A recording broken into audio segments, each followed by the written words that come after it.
भौजी ए भौजी एकरा के पहुंच करते भाई भौजी ए भौजी अरे तू मना आवे ता नहीं है तुम्हारा भैया नहीं भैया ने नहीं पूछा तो कहीं रहा लाता बना के देना तो पूछा अच्छा वो पूछा अब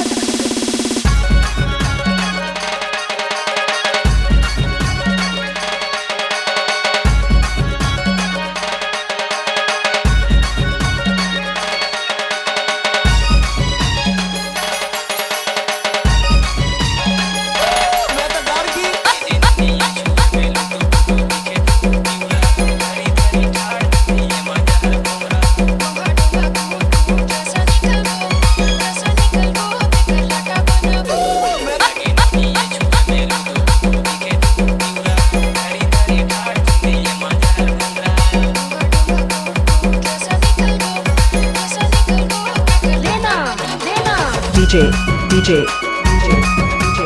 मनीष बैकुंठपुर लोटान पारा आप सुन रहे हैं मनीष का मिक्स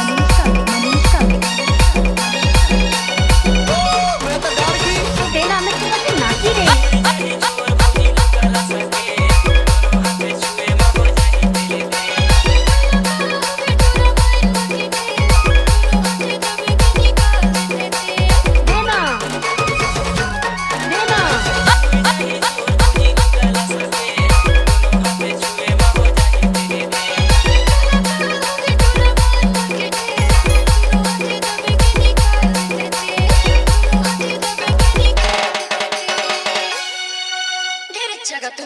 मैं ना भौजी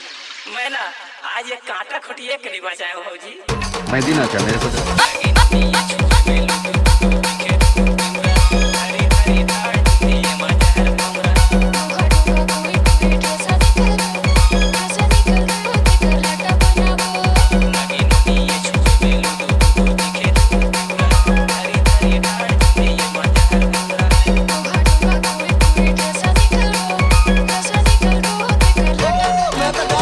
DJ मनीष बैकुंठपुर लोटान पारा आप सुन रहे हैं मनीष का मिक्स मैं दिन आता मेरे को